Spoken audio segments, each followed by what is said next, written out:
Hello students, a very warm welcome to all of you. Welcome to Parcham classes. मेरा नाम यशोवर्धन मिश्रा है और आज के सेशन में हम कवर करने वाले हैं important current affairs 11th and 12th अगस्त के। तो चलिए सेशन स्टार्ट करते हैं। सबसे पहले हम देखते हैं जो पिछले सेशन में आपको एक प्रैक्टिस क्वेश्चन दिया गया था, उसका आंसर देखते हैं। So question was, which state recently launch the Haathi app to mitigate human and elephant conflict. तो किस स्टेट ने किया था? तो the correct answer was B, Assam. Assam is the correct answer. चलिए, तो जो हमारा पहला चीज़ है जो है 12th अगस्त की सिग्निफिकेंस। जैसे हम हर सेशन को स्टार्ट करते हैं तो हमेशा आपको डे का सिग्निफिकेंस या इंपॉर्टेंस बताते हैं, वैसे ही 12th अगस्त को इंटरनेशनल यूथ डे मनाया जाता है। सो 1965 में यूनाइटेड नेशन जनरल असेंबली ने अप्रूव किया था कि लोगों के बीच आपसी पीस, म्यूचुअल रिस्पेक्ट रहे, स्पेशली यूथ के अंदर। ठीक है। और यूनाइटेड नेशन ने 12 अगस्त 1999 में, द ईयर इज 1999, इसमें डिक्लेयर किया गया था कि 12 अगस्त को इंटरनेशनल यूथ डे के रूप में मनाया जाएगा। और पहली बार जो सेलिब्रेट किया था वो सन 2000 में था। इस बार का जो थीम है, from clicks to progress, youth digital pathways for sustainable development. Basically youth को जो भी डिजिटल प्लेटफॉर्म या जो वो भी टेक्निकल वर्क कर रहे हैं उससे वो कुछ सोसाइटल गुड बनाए। सोसाइटल गुड मतलब सोसाइटी में लोगों का जीवन आसान हो, उसके लिए वो टेक्नोलॉजी का यूज करें, ये प्रमोट किया गया है। ठीक है, चलिए नेक्स्ट देखते हैं हम। 12th अगस्त को वर्ल्ड एलिफेंट डे भी मनाया जाता है। सो 2012 में 12 अगस्त 2012 को वर्ल्ड एलिफेंट डे को इनॉग्रेट किया गया था। ठीक है। और इसका पर्पस क्या था? To bring the attention to the urgent plight of the Asian and African elephant. Basically elephants की दो टाइप की प्रजातियां होती हैं, एक एशियन होते हैं और एक अफ्रीकन होती हैं। ठीक है। और इंडियन गवर्नमेंट ने एलिफेंट्स का कंजर्वेशन करने के लिए प्रोजेक्ट एलिफेंट को लॉन्च किया था इन 1992। वेरी वेरी इंपॉर्टेंट थिंग, ये आप नोट करके रखिए, अक्सर एग्जाम में पूछता है। ठीक है। इंडियन एलिफेंट, इसका जो साइंटिफिक नेम है, इसको एलिफास मैक्सिमस इंडिकस बोलते हैं। इंडिकस जो हमेशा टर्म होता है वो इंडिया के लिए जनरली यूज करते हैं। और आईयूसीएन कैटेगरी में इसको एंडेंजर्ड कैटेगरी में रखा गया है। क्लियर? और लगभग 2024 के हिसाब से इंडिया में लगभग 15,000 के आसपास एलिफेंट्स हैं। आप लोग मुझे कमेंट सेक्शन में बताइए कौन सा इंडियन स्टेट है जहां पे सबसे ज्यादा एलिफेंट्स पाए जाते हैं। ठीक है, चलिए अगला है आपका, president Murmu embarks on the state visit to Timor Leste. तो टेमोर लेस्टे की, टेमोर लेस्टे को आप एक और नाम से हम जानते हैं, ईस्ट तैमूर। इसको ईस्ट तैमूर भी बोला जाता है। तो तैमूर की जो कैपिटल है, कुछ इंपॉर्टेंट फैक्ट्स आपको जो ध्यान रखने हैं। देखिए, ये न्यूज एज सच आपके लिए इंपॉर्टेंट नहीं, बस न्यूज से रिलेटेड जो स्टैटिक चीज है वो आपको ध्यान रखना है। सो सबसे पहले जो है कैपिटल क्या है तैमूर की? It is Delhi. करेंसी वहां पे यूएस डॉलर चलता है, US dollar, East Timor, right. Then यहाँ पे अभी रिसेंटली अभी क्या हुआ, जब प्रेसिडेंट हमारी वहां गई तो उनको एक अवार्ड से नवाजा गया जिसका नाम था grand collar of the order of Timor Leste, जो कि तैमूर का कंट्री का हाईएस्ट सिविलियन अवार्ड है। Remember this thing, very very important thing. कई बार क्वेश्चन में पूछ लेते हैं आपसे कि रिसेंटली प्रेसिडेंट को किस नेशन ने ये पर्टिकुलर अवार्ड दिया था। ठीक है। और तैमूर के जो प्रेसिडेंट है उनका नाम है जोस रैमोस होर्ता, JRH। अब निमोनिक्स ऋचा मैम बहुत अच्छा आपको बताती हैं। ठीक है। एक बार हम यहाँ पे देख लेते हैं तैमूर की लोकेशन। सो अगर आप ये देख पा रहे हैं, दिस इज ऑस्ट्रेलिया।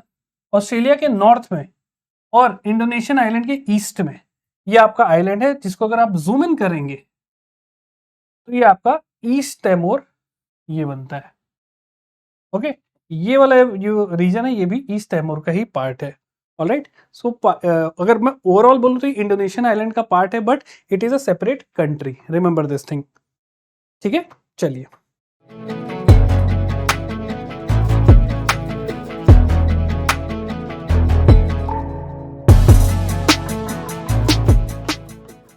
नेक्स्ट है आपका मिनिस्ट्री ऑफ एक्सटर्नल अफेयर्स ने एक MOU साइन किया है किसके साथ? Ministry of external affair and NSIL। NSIL का फुल फॉर्म होता है न्यू स्पेस इंडिया लिमिटेड। तो इन्होंने MOU साइन किया for grant assistance for the launch of Munal satellite. ये नाम आप याद रखिएगा, म्यूनाल सैटेलाइट। बेसिकली ये कहाँ की सैटेलाइट है? It is Nepal.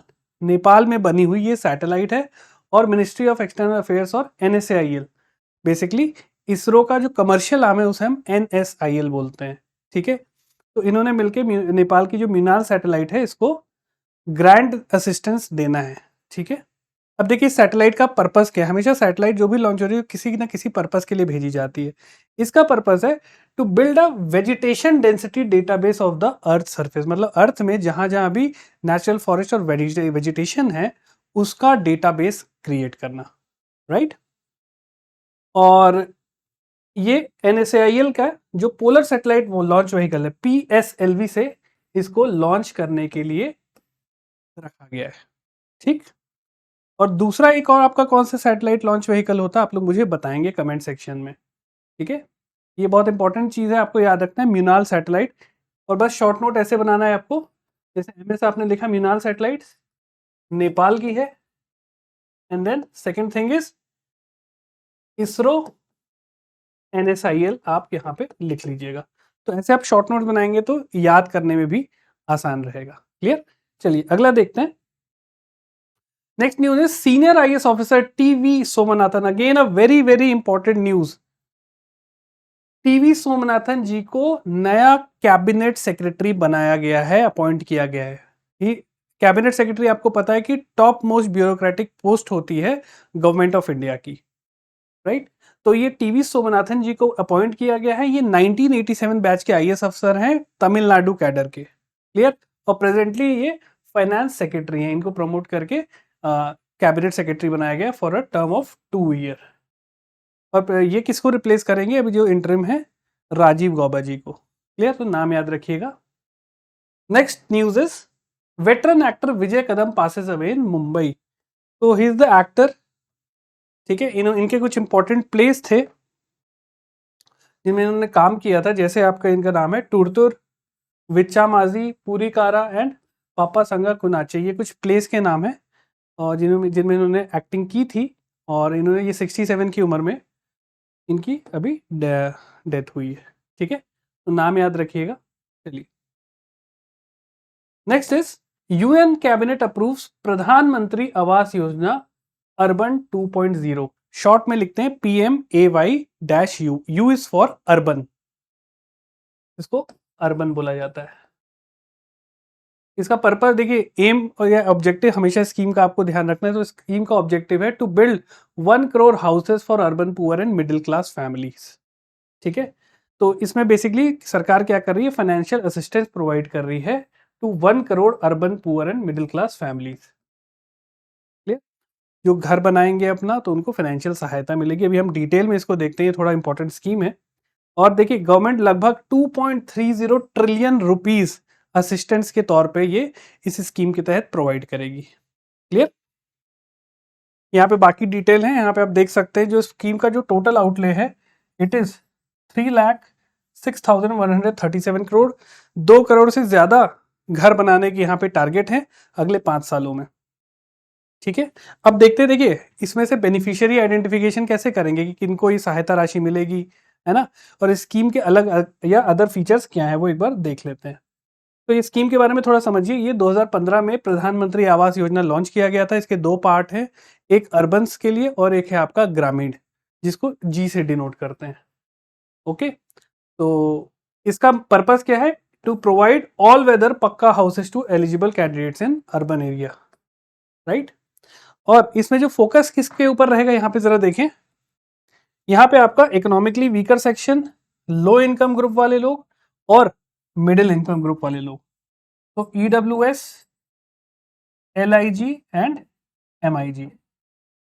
और ये आपका सैलरी ब्रैकेट के रूप में ये डिसाइड होता है, ठीक है। जिनके पास पक्का हाउस नहीं है उनको ही मिलेगा, जिसके पास ऑलरेडी घर है, पक्का घर है, उनको नहीं मिलेगा, ठीक है। आप लोगों ने अभी पंचायत सीरीज देखी होगी जो 3rd आया है, उसमें भी ये केस आता है। एक फैमिली है जिसके पास ऑलरेडी घर है बट उसको आवास योजना के तहत एक नया घर चाहिए, तो वो क्या करते हैं कि उसमें अपनी माँ को दूसरे झोपड़े में भेज देते हैं, ठीक है, कि बस हमको उसकी माँ के नाम पे नया पक्का घर मिल जाए। तो ऐसी चीज़ें होती रहती हैं, ठीक है। चलिए अगला देखते हैं इसकी क्राइटेरिया क्या है। एलिजिबिलिटी क्राइटेरिया बहुत इंपॉर्टेंट है। सो EWS फैमिलीज हैं जिनकी EWS का क्राइटेरिया क्या है, देखो जिनकी एनुअल इनकम 3 लाख तक की है।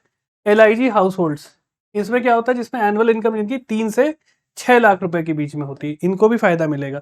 और मीडियम इनकम ग्रुप्स हैं जिनकी फैमिली इनकम है, एनुअल इनकम है 6 से 9 लाख के बीच में, तो जो बोलते हैं ना सीटीसी वगैरह, तो अगर आपकी इस रेंज में है तो आपको भी यहाँ पे फायदा मिल सकता है। इसमें एक बहुत इंपॉर्टेंट चीज़ है इंटरेस्ट सब्सिडी, जैसे कि बैंक आपको 8% पे इंटरेस्ट देता है जनरल लोगों को, इस स्कीम के तहत वो इंटरेस्ट रेट कम हो जाएगा। ठीक है, तो इसमें देखिए एक बहुत इंपॉर्टेंट चीज़ है आपको जो ध्यान रखनी है, ये एक जनरल पर्पस के लिए भी, जनरल नॉलेज के लिए भी याद रखिए, क्योंकि प्रैक्टिकली ये बहुत यूज़ होता है। आगे जब आप लोग जाएंगे, सर्विस करेंगे, जॉब करेंगे, तो आपको भी जब घर बनाना होगा तो इसे स्कीम बहुत फ़ायदा मिलता है। ठीक है, तो देखिए अगर 25 लाख तक का किसी ने लोन लिया है और उसको जो घर बनाना है, उस घर की कीमत मान के चलिए 35 लाख रुपए है, ठीक है, तो उसको 4% की इंटरेस्ट में छूट मिलेगी। ओके, इनिशियल जो 8 लाख तक का जो लोन है, जैसे मान के चलिए किसी ने 25 लाख का लोन है, तो इनिशियल जो 8 लाख का जो लोन है उस पर लगभग उसको 4% की छूट भी मिल जाएगी। ठीक है, दूसरा इसमें बहुत इंपॉर्टेंट चीज़ है, इसमें जो मैक्सिमम सब्सिडी मिलेगी वो 1.8 लाख रुपीस की मिलेगी, जो कि 5 ईयरली इंस्टॉलमेंट में मिलेगा, मतलब 5 साल में 1.8 डिवाइड बाई 5, ये 5 इक्वल इंस्टॉलमेंट में आपको जो आपकी छूट है आपको मिलेगी। एक साथ ऐसे नहीं कि 1.8 लाख आपके अकाउंट में डाल देंगे, ठीक है, छोटे छोटे टुकड़ों में वो करके देंगे, तो ये चीज़ें ध्यान रखिएगा। चलिए, next news was cabinet committee on economic affairs give nod to 8 railway projects worth 24,650 crore rupees. Alright, so cabinet committee of economic affairs यहाँ पे की वर्ड है, देखिएगा, और इसके जो चेयरपर्सन होते हैं वो होते हैं हमारे प्रधानमंत्री। ठीक है, तो ये चीज़ आप ध्यान रखिएगा। और ये जो 8 रेलवे प्रोजेक्ट्स का जो आउटले है, एस्टिमेटेड कॉस्ट जो है वो 24,000 करोड़ के आसपास है। और इस प्रोजेक्ट से फायदा क्या होगा, this project will save 767 crore KG of carbon dioxide, clear, which is equivalent to planting 30 crore trees. ऐसा देखिए, ये इक्विवेलेंस बना के दिखाते हैं कि अगर हम ये रेलवे कॉरिडोर बनाएंगे तो ऑब्वियस सी बात है आप ट्रक्स या जो रोड ट्रांसपोर्ट है उसका यूज नहीं करेंगे, तो वहां पे जो पोल्यूशन उधर से निकलेगा वो लगभग 700 करोड़ केजी ऑफ CO2 को ये रोकने में मदद करेगा। ठीक है, इससे इस वजह से रेलवे प्रोजेक्ट बनाया जा रहा है। ऑब्वियस बात है, रेलवे आपका ज़्यादा क्लीन मोड ऑफ ट्रांसपोर्टेशन है। और इससे फायदा क्या होगा, देखिए किनको होगा, aspirational districts and tribal areas will get a major push. क्यों, इस एरिया से निकलेगी तो यहाँ के लोगों को एम्प्लॉयमेंट भी मिलेगा। ठीक है, तो ये पूरा प्रोजेक्ट का पर्पस है। और ये 8 रेलवे कॉरिडोर जो है प्रोजेक्ट बन रहे हैं, गुनुपुर, थिरुबली, जूनागढ़, मलकानगिरी उड़ीसा, ठीक है, कोटारे, जलगांव, बदम पहाड़, केंदुझरगा, देखो ये सब उड़ीसा में है, केंदुझरगा, राइट, बुरामायन, चौकुलिया, थोड़े डिफिकल्ट नेम से आपको नाम याद करने की जरूरत नहीं है ना, बस ध्यान रखिएगा ये ट्राइबल एरियाज और जो एस्पिरेशनल डिस्ट्रिक्ट्स हैं उनमें यहाँ पे इस प्रोजेक्ट से काफी फायदा होने वाला है। क्लियर, एक चीज आप लोग मुझे कमेंट सेक्शन में बताइए, भारत में कितने एस्पिरेशनल डिस्ट्रिक्ट्स हैं? एस्पिरेशनल डिस्ट्रिक्ट्स इंडिया में टोटल कितने हैं, ये कमेंट सेक्शन में बताइएगा। ठीक है, चलिए। अच्छा, बहुत बच्चे बोलते हैं सर आप बहुत सारी चीज़ें कमेंट सेक्शन में भी पूछ लेते हैं। हमारा पर्पस ये रहता है कि जैसे ये न्यूज़ तो आपने पढ़ा, एक ही न्यूज़ के अंदर हम सारी चीज़ें आपको नहीं बता सकते हैं। ठीक है, कुछ चीज़ें आप जब सर्च करोगे, ऑब्वियसली बात, आप कहीं ना कहीं सर्च करोगे तो आपको ईजी डेटा मिल जाएगा, है ना। तो उस न्यूज़ से जो मल्टीपल एस्पेक्ट्स हैं, हमने कुछ यहाँ पे कवर किए, कुछ आप थोड़ा सा अपने एफर्ट डाल के कर लोगे तो ये पूरा टॉपिक आपका कवर हो जाएगा। क्लियर, एग्जाम में कई बार पूछ लेता है इंडिया में कितने एस्पिरेशनल डिस्ट्रिक्ट्स हैं। ठीक है, चलिए, नेक्स्ट न्यूज़ वॉज, एक बहुत बड़ा यहाँ पे रिकॉर्ड बना है, youth creates world record for performance of largest ever Kashmiri folk dance, जिसका नाम है काशूर रिवाज। ओके, तो इसमें बेसिकली क्या हुआ है, 10,000 औरतों ने मिलके ये आपका काशुर रिवाज को परफॉर्म किया है कल्चरल फेस्ट में, और ये कहाँ का है, कश्मीर का है, तो ये याद रखिएगा। और इस वजह से इनको अवार्ड भी मिला है यूनिवर्सल रिकॉर्ड फोरम का। ठीक है, तो ये देखिए लोगों ने यहाँ पे इकट्ठा होकर एक साथ ये परफॉर्म किया था। क्लियर, और कहाँ पे, कश्मीर में, और ये नाम याद रखिएगा, कशूर रिवाज। ठीक है, इसमें बस इतना ही जानना है, ज्यादा चीज नहीं आनी है आपको इसमें। Next news was countries first प्रधानमंत्री जनामन कॉलोनी। तो बेसिकली प्रधानमंत्री जनामन स्कीम है जिसके तहत बहुत सारी कंपोनेंट्स पे काम किया जा रहा है, जिसमें हाउस कंस्ट्रक्शन, रोड मेंटेनेंस और बहुत सारे एस्पेक्ट्स हैं। इसी के तहत पहली कॉलोनी बनाई गई है, कहाँ पे? मध्य प्रदेश के शिवपुरी जनपद में। शिवपुरी जनपद पंचायत में पहली प्रधानमंत्री जनमन कॉलोनी बनाई गई है, ठीक है। और ये जो प्रधानमंत्री जनमन स्कीम है, बेसिकली ये central sector as well as centrally sponsored है, राइट। और इनका पर्पस क्या है? To focus on 11 critical intervention through 9 ministries including ministry of tribal affairs. तो बहुत सारी इसमें 9 मिनिस्ट्रीज हैं बेसिकली, वो सब मिलके इसमें काम करेंगे, किसी एक मिनिस्ट्री का ही अकेला वर्क नहीं है, ठीक है। क्योंकि घर बनवाना होगा तो हाउसिंग मिनिस्ट्री को पकड़ेंगे, रोड होगा तो मिनिस्ट्री ऑफ रोड होगी इसमें, है ना। और इसमें पर्पस क्या है? Permanent housing, roads, connectivity, water supply, है ना। तो ये सारी चीज़ें वहाँ बनाना है, बेसिकली एक होलिस्टिक मॉडल डेवलप करना है सारी मिनिस्ट्री के कोलैबोरेशन से, ओके। और फोकस क्या रहेगा? देखिए, जहाँ पे जो बैकवर्ड एरियाज हैं, ट्राइबल एरियाज हैं, वहाँ पे ज़्यादा फोकस रहेगा, ठीक है। अब देखिए शिवपुरी देख लेते हैं। शिवपुरी मध्य प्रदेश में कहाँ था? सो अगर आप देख रहे हैं नॉर्दर्न मध्य प्रदेश, तो यहाँ पे शिवपुरी है, ठीक है। शिवपुरी के पास एक बहुत ही फेमस वाइल्ड लाइफ सेंचुरी है, जहाँ पे चीता को रीइंट्रोड्यूस किया गया था, नेशनल पार्क ऑल्सो, ठीक है। उसका नाम बताइए क्या है? आपको मैंने पिछले न्यूज़ में भी करवाया था, वेरी इंपॉर्टेंट। चलिए अगला न्यूज़ देखते हैं। Madhya Pradesh government declares reward for 1 crore for Olympic bronze medal winner Vivek Sagar Prasad. तो बेसिकली जो एमपी में स्पोर्ट्स मिनिस्टर मिस्टर विश्वास सारंग जी, इन्होंने हमारे जो हॉकी के जो चैंपियन है, ब्रॉन्ज मेडल जिनको मिला है, विवेक सागर प्रसाद, ये हमारी हॉकी टीम के मेंबर है, एमपी से बिलोंग करते हैं, तो इनको 1 करोड़ रुपए देने का प्रस्ताव दिया गया। तो आप नाम याद रखिएगा, this person belongs to sports, और स्पोर्ट्स में कौन सा? हॉकी, ठीक है। अभी हम आगे एक और पर्सन का नाम देखेंगे जो कि हॉकी से रिलेटेड है, वो भी पार्ट है इंडियन हॉकी टीम के, जिनको पेरिस में भी ब्रॉन्ज मेडल मिला है। चलिए next news was Paris Olympic 2024 closing ceremony to take place tonight at Stade de France। ये अभी क्लोजिंग सेरेमनी होने वाला है, आज 11 अगस्त को है ये।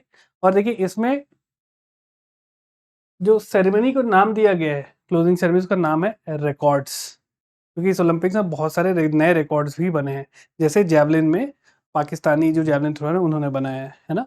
तो हमारे इंडिया से 2 जो फ्लैग बेरर होंगे, वो होंगे आपके पीआर श्रीजेश, ये हमारे हॉकी के गोलकीपर हैं, इनको वॉल ऑफ इंडिया भी बोला जाता है, इन्होंने बहुत गोल्स बचाए हैं इस बार, ठीक है।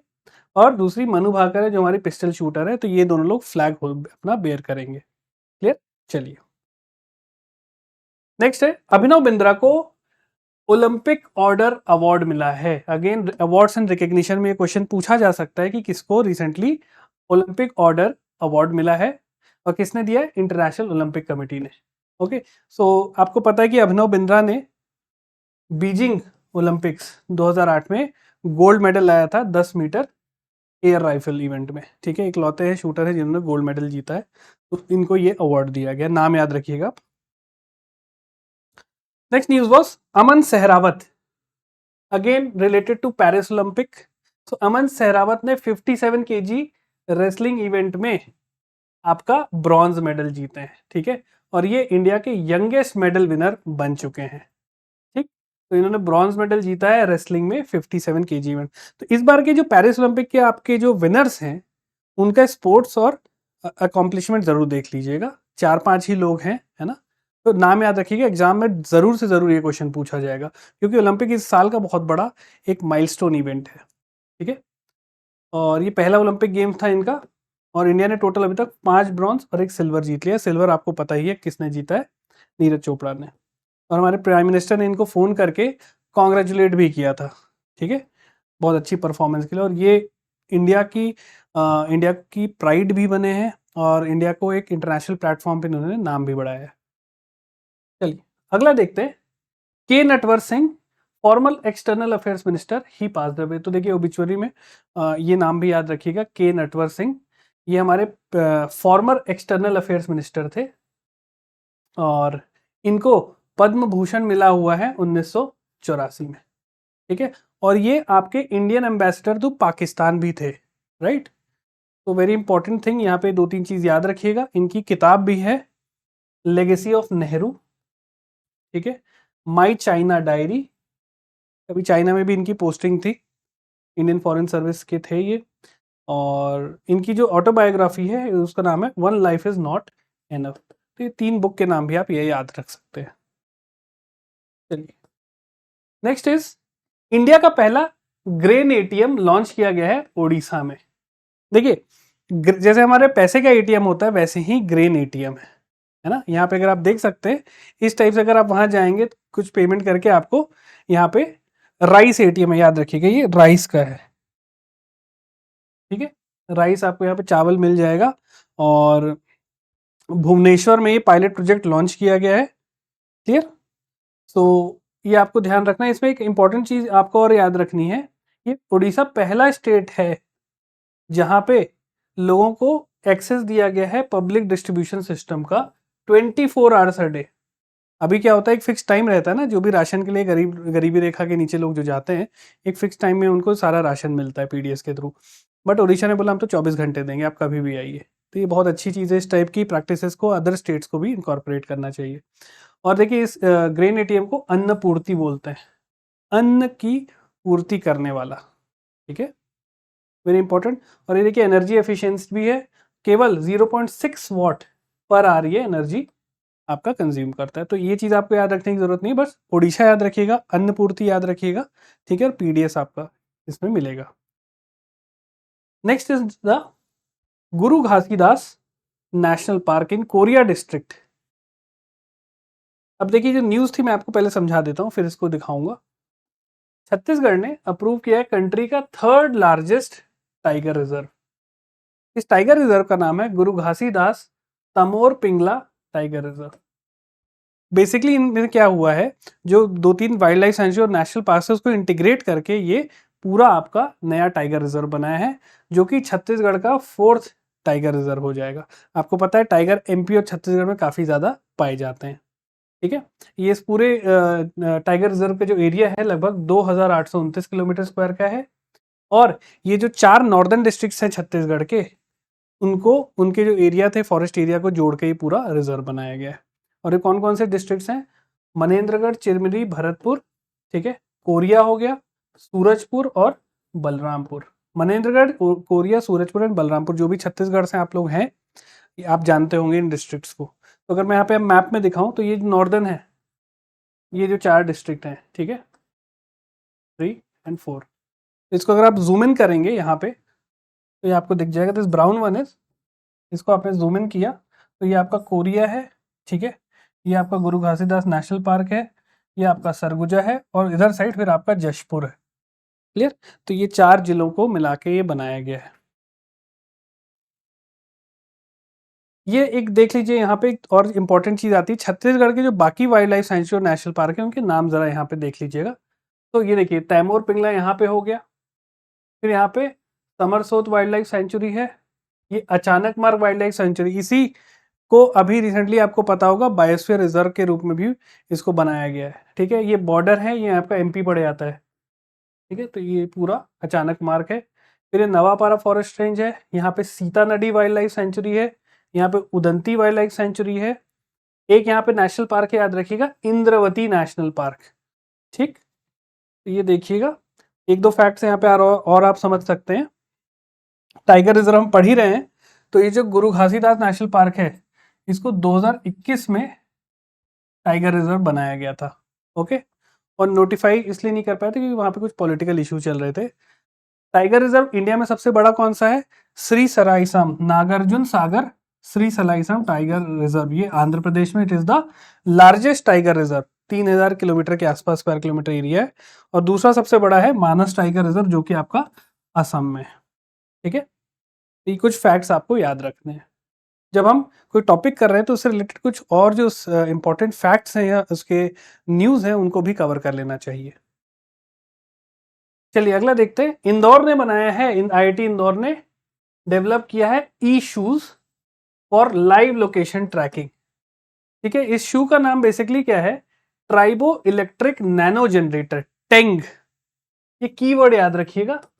और इस शू में बेसिकली जो एनर्जी डेवलप होगी इसके सोल में, है ना, तो ये इससे लाइव ट्रैकिंग भी हो जाएगी और उस जो एनर्जी स्टोर हो रही है उससे कुछ वो अदर एक्टिविटी भी कर सकते हैं। राइट। सो ये जो हमारे सोल्जर्स हैं उनकी जब जैसे जो लाइव ट्रैकिंग कहीं वो जा रहे हैं तो हमारे सोल्जर कई बार कुछ मिसहैपनिंग्स हो जाती है तो कई बार वो खो जाते हैं, है ना। ऐसी न्यूज़ भी आप देखे होंगे कि नदी में बह गए या कुछ इस टाइप के इवेंट्स होते हैं, है ना। देश की सुरक्षा में इस टाइप की रिस्क लेनी भी पड़ती है, तो उस जवान का लोकेशन ट्रैक करने में काफ़ी हेल्पफुल है। बहुत अच्छा इनिशिएटिव है ना। और देखिए ये जो टैंक टेक्नोलॉजी है ये सीनियर सिटीजन जो कि एल्जाइमर जो भूलने की बीमारी जिनको थोड़ी सी रहती है उनके लिए भी काफ़ी फायदेमंद होगी। कई घरों में ऐसा भी सुना होगा कि बुजुर्ग घर से निकला और मिल नहीं रहा है, तो इस शूज़ की वजह से उनको ट्रैक कर लिया जाएगा। तो यहाँ पे आपको कीवर्ड क्या याद रखना है, टैंक टेक्नोलॉजी, IIT इंदौर, ठीक है। और ये DRDO को ये पूरा आपका बना के देंगे, defence and research development organisation. आप लोग मुझे कमेंट सेक्शन बनाइएगा DRDO का स्टैब्लिशमेंट ईयर किस साल में ये स्टैब्लिश हुई थी, ये कमेंट सेक्शन में बताइए।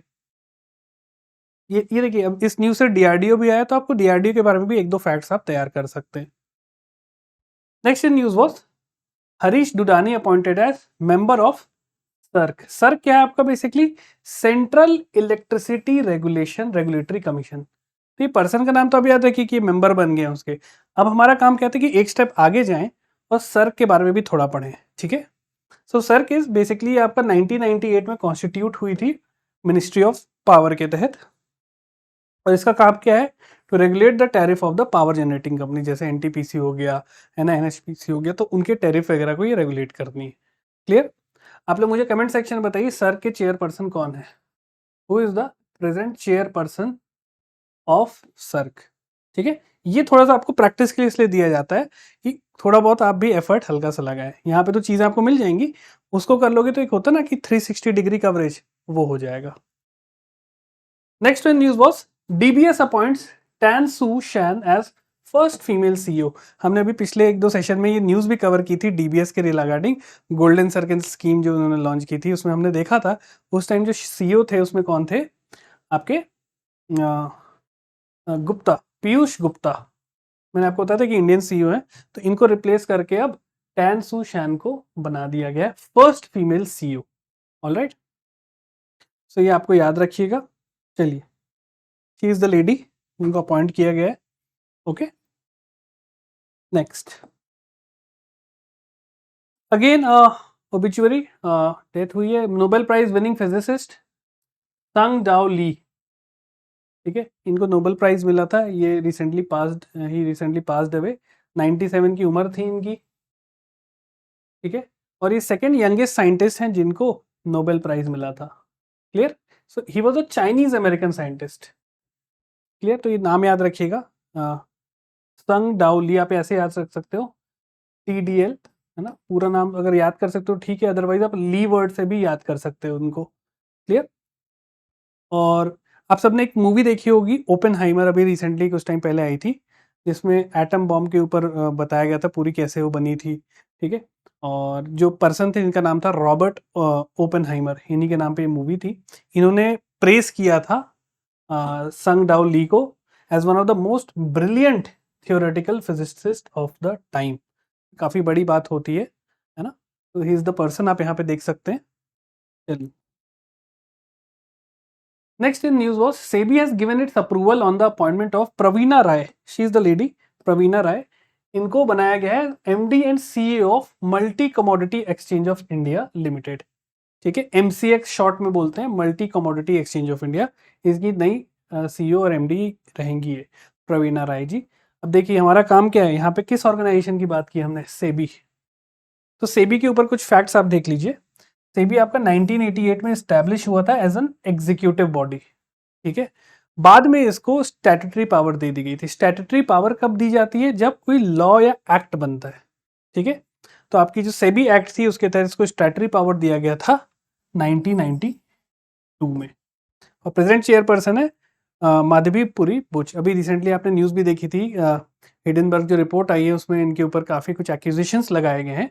वो सही है गलत है, इट इज़ फॉर रिव्यू, है ना। बट इन्होंने ऐसा सारे एक्यूजेशंस को गलत माना है, बोला है कि ये कैरेक्टर असैसिनेशन का काम कर रही है हिडनबर्ग, और इसका कोई रियलिटी से कोई लेना देना नहीं है, ठीक है। चलिए, next in news was external affairs mister doctor Jaishankar inaugurates Addu reclamation and शोर प्रोटेक्शन प्रोजेक्ट इन मालदीव्स। तो बेसिकली अड्डू क्या चीज है? Addu is the atoll. तो अगर आप देखिए मालदीव्स, तो ये इंडिया है, यहाँ पे आपका मालदीव्स है, ये बहुत सारे छोटे छोटे छोटे आइलैंड्स है, इनमें से एक आइलैंड है आपका अड्डू अटॉल। अटॉल बेसिकली क्या होता है? एक ring shape coral reef formation होता है। कोरल रीफ्स होती हैं बेसिकली, इससे बना रहता है पूरा आइलैंड, जो कि एक सर्कुलर शेप में रहता है, अगर आप देख पा रहे हैं। तो यहाँ पे एक नया प्रोजेक्ट इनॉग्रेट किया है हमारे एक्सटर्नल अफेयर्स मिनिस्टर ने, और रिक्लेमेशन एंड शोर प्रोटेक्शन प्रोजेक्ट। ठीक है, जो शोर्स हैं उसको प्रोटेक्ट करना है, क्योंकि कोरल रीफ्स आपको पता है बहुत सेंसिटिव होती है फॉर टेम्परेचर के रिगार्डिंग में, और जैसे ग्लोबल वार्मिंग हो रही है तो वो काफ़ी डाई भी हो रहे हैं। ठीक है, इस वजह से देखो ये काफ़ी सुंदर होती है, इस वजह से मालदीव्स था काफ़ी बड़ा टूरिस्ट प्लेस भी है। बहुत लोग आप सब में से प्लान भी करते हो कि मालदीव्स घूम के आना, इसी वजह से इट इज़ वेरी ब्यूटीफुल। ठीक है, तो ये 80 मिलियन यूएस डॉलर का प्रोजेक्ट है पूरा, और बेसिकली पर्पस क्या है इसमें? Tourism development. देखो मालदीव्स का एक जीडीपी का बहुत बड़ा पार्ट टूरिज्म से आता है ना, तो इनको यहाँ पे फोकस भी करना पड़ता है, और इससे बहुत सारे देखिए पूरे रीजन का ओवरऑल ग्रोथ भी होगा, एम्प्लॉयमेंट अपॉर्चुनिटीज भी मिलेंगी। ठीक है, लोकेशन देख लीजिएगा मालदीव्स कहाँ पे है, और मैंने जो जूम करके आपको दिखाया ये भी आप कर सकते हैं। ठीक है, स्क्रीनशॉट भी ले लीजिए। कई बच्चे बोलते हैं कि सर थोड़ा साइड हो जाया करो, स्क्रीनशॉट लेने में दिक्कत होती है, बट थोड़ी मेरी भी मजबूरी है, मैं थोड़ा मोटा हूँ तो कई बार स्क्रीन मेरे से छुप भी जाती है, तो माफ़ करिएगा उसके लिए। बट आई थिंक इसकी पीडीएफ आपको मिल जाती है ना, तो वहाँ पे सारी चीज़ें अवेलेबल हो जाएंगी। ठीक, next in news was Rifat Ahmed sworn in as the Bangladesh new chief justice. तो वहाँ की जो सुप्रीम कोर्ट है वहाँ के नए चीफ जस्टिस हैं, इनका नाम याद रखिएगा बस, ज़्यादा इसमें न्यूज़ में डीप में नहीं जाना है। रिफत अहमद, अभी रिसेंटली आपको पता है बांग्लादेश में सरकार पूरी बदल गई है, इंटरिम गवर्नमेंट अभी ये बनी थी, जिसके हेड मोहम्मद यूनुस थे, हमने क्वेश्चन भी किया था, तो ये नए चीफ जस्टिस वहाँ के बने हैं, Rifat Ahmed. Next in news was 3 Indian Ocean structures named Ashoka, Chandragupt and Kalpataru. तो बेसिकली इंडियन ओशन में कुछ स्ट्रक्चर्स पाए गए हैं। स्ट्रक्चर्स क्या है? वो बेसिकली ओशन रिलेटेड स्ट्रक्चर्स, जैसे हमने अभी अटॉल की बात की है ना, तो आपको पता है सी माउंट भी होता है, सी माउंट भी एक स्ट्रक्चर होता है, लैंड फॉर्म होता है जब हम ओशंस की बात करते हैं। ठीक है, जब हम ज्योग्राफी पढ़ेंगे तो सी माउंट्स, अटॉल्स, ठीक है, ओशनिक डीप, ये सारी चीज़ों को पढ़ेंगे क्या होता है ये। तो देख रहे हैं, अगर ये इंडियन ओशन रीजन है, आपको पता है जैसे कि दिस इज इंडिया, तो इसके नीचे जो पूरा है ये आपका इंडियन ओशन है। इसमें आपके यहाँ पे कुछ सी माउंट्स और रिजेस मिले हैं। रिजेस क्या होता है? हाई ऐसे एलिवेशन टाइप का। ठीक है, जैसे ये सी लेवल है तो ऐसे कुछ समंदर के अंदर ही ऐसे थोड़े से ऐसे रिज बने हुए हैं, पहाड़ नुमा, थोड़ा सा हाई एलिवेशन वाले लैंडफॉर्म्स। ठीक है, तो यहाँ पे चंद्रगुप्त रिज है, ये अशोका सी माउंट है, और यहाँ पे कल्पतरु रिज है। तो ये देखिए रिज ऐसा होता है, देखिए सी माउंट ऐसा होता है थोड़ा, मतलब बेसिकली सी माउंट क्या है? समंदर के अंदर का पहाड़ है ना, तो इस टाइप से ये बना हुआ है। क्लियर? थोड़ा सा इसकी डिटेल देख लो। तो ये जो नाम दिया गया है, तो अशोका सी माउंट, ये 3 नाम याद रखने हैं। वैसे और भी आइलैंड्स और रिजेस और सी माउंट्स आपके पहले भी इंडियन ओशन में मिले गए हैं, जिनको इंडियन जो किंग्स थे, जो पुराने किंग्स थे, उनके नाम पे भी रखा गया है। बट अभी ये 3 हैं, आपको ये ध्यान रखना है। यहाँ से आप सारे देख भी सकते हैं। तो जैसे अशोका सी माउंट है, ये बेसिकली किसने डिस्कवर किया था? रशियन का एक सी वेसल था सन 2012 में, और ये लगभग 180 स्क्वायर किलोमीटर कवर करता है। ठीक है, और ये एम्परर अशोका जो हमारे मौर्यन डायनेस्टी के थे, इनके नाम पे बेस्ड है। आप लोग बताएंगे मौर्यन एम्पायर का या मौर्यन डायनेस्टी का फाउंडर कौन थे? ठीक है, थोड़ा सा हम एक्स्ट्रा नॉलेज भी लेते हैं, तो इसके फाउंडर कौन थे आप मुझे कमेंट सेक्शन में बताइएगा। देन चंद्रगुप्त रिज है आपका, ये इंडियन जो रिसर्च वेसल थी, इन्होंने 2020 में खोजा था, और ये मौर्यन एम्परर अगेन चंद्रगुप्त के नाम पे है। फिर कल्पतरु रिज है, ये भी आपकी रशियन वेसल ने 2012 में खोजी थी, इन दोनों को साथ में ही। और ये कल्पतरु का मतलब क्या होता है? विश फुलफिलिंग ट्री, मतलब जो आपकी विशेस हैं उसको पूरा करने वाला वृक्ष। ठीक है, तो ये 3 नाम याद रखिएगा। और भी है, रमन रिज है, पनिकर रिज है, सागर कन्या है, वादिया ग्योथ है। ठीक है, तो ये भी देखिए एक टर्म होता है ग्योथ। ठीक, देखिए वोल्केनिक लैंडफॉर्म ही होता है अंडर द सी। तो ये देखिए जैसे रमन रिज है, ये सीवी रमन के नाम पे रखा गया था, जो हमारे नोबेल प्राइज विनर भी थे, राइट। एनके पनिकर रिज ये ओशनोग्राफर थे, राइट। और ये सागर कन्या एक रिसर्च वेसल था, उसी के नाम पे रखा गया था। और डीएन वादिया जियोलॉजिस्ट थे, वाडिया ग्योत उन्हीं के नाम पे रखा गया है ना। तो आप ये 3 याद रखिएगा, दैट वुड बी सफिशिएंट। ठीक है, चलिए ये हमारा आज का जो भी इंपॉर्टेंट न्यूज़ है हमने देखा। अब कुछ रिवीजन क्वेश्चंस कर लेते हैं। पहला क्वेश्चन है आपका, which organisation registered the world record for largest ever Kashmiri folk dance perform. तो वेरी इंपॉर्टेंट, अभी मैंने आपको बताया कौन सा ऑर्गेनाइजेशन ने रजिस्टर किया है। A Guinness world records, B world record association, C international record registry और डी यूनिवर्सल रिकॉर्ड फॉर। मैं बिलीव पहले ही आंसर यहाँ दे दिए, सॉरी फॉर दैट। तो D is the correct answer. Next question is, I don't think यहाँ पे कैसे पहले ही आंसर आ रहे हैं। चलिए अब आ ही गए हैं तो अब कर ही लेते हैं इसको। क्वेश्चन है, in which state is the Guru Ghasidas Tamor Pingla tiger reserve located. जैसे हमने देखा ये आपका छत्तीसगढ़ में है। A is the correct answer. अब देखिए थोड़ा सा सेल्फ प्रैक्टिस लिए आप लोग क्या कर सकते हैं कि अब जैसे हमने छत्तीसगढ़ के देख लिए थे, उत्तर प्रदेश के 1-2 इंपॉर्टेंट नेशनल पार्क और वाइल्ड लाइफ सेंचुरी फेमस वाले आप याद कर लो। एमपी के याद कर लो, कान्हा हो गया, पेंच हो गया, है ना, कूनो पालपुरी, सब न्यूज में बने रहते हैं। उड़ीसा के 1-2 आप देख लो, ज्यादा नहीं, इससे आपके एटलीस्ट जो मेजर स्टेट्स है ना वो कवर हो जाएंगे। ठीक है, next was the, where was the grain ATM launch. जैसे हमने देखा भुवनेश्वर में लॉन्च हुआ है। C is the correct answer. Sorry for this, answer पहले ही आ जा रहा है। ओके, चलिए एक क्वेश्चन था यहाँ पे और बहुत इंपॉर्टेंट क्वेश्चन था, प्रधानमंत्री आवास योजना के बारे में स्टेटमेंट बेस्ड क्वेश्चन है। ठीक है, अब जो भी बच्चे यूपीएससी स्टेट पीसीएस की तैयारी कर रहे हैं उनमें स्टेटमेंट वाले भी क्वेश्चंस आते हैं, इवन कुछ बैंकिंग के एग्जाम में भी आ रहे हैं। तो पहला है, the scheme provide financial assistance to middle class families only.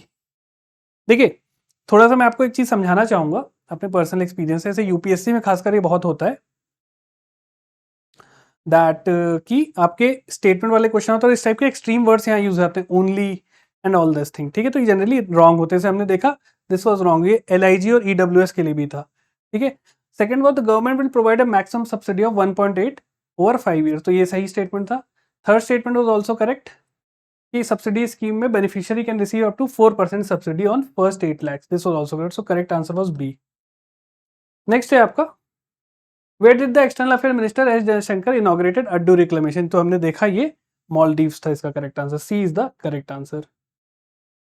Then this was the question, which organisation recently awarded names to Kalpataru ridge Ashoka C mount.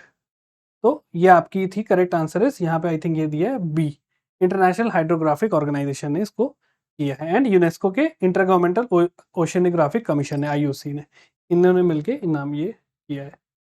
फिर क्वेश्चन ऑफ द डे देखते हैं, आपको इसका मैं कल आंसर बताऊंगा। Which honour was conferred by president upon president Draupadi Murmu by Timor Leste. कौन सा अवार्ड दिया गया था, आप लोग कमेंट सेक्शन में बताइएगा। ठीक है, चलिए तो this was it for today session. I hope आपको चीज़ें क्लियर हुई होंगी, हमारा अप्रोच आपको अच्छा लगा होगा और इसी तरह हम आगे की चीज़ों को भी कवर करेंगे। चलिए अगले सेशन में आपसे मिलता हूँ। हैव अ ग्रेट डे, जय हिंद।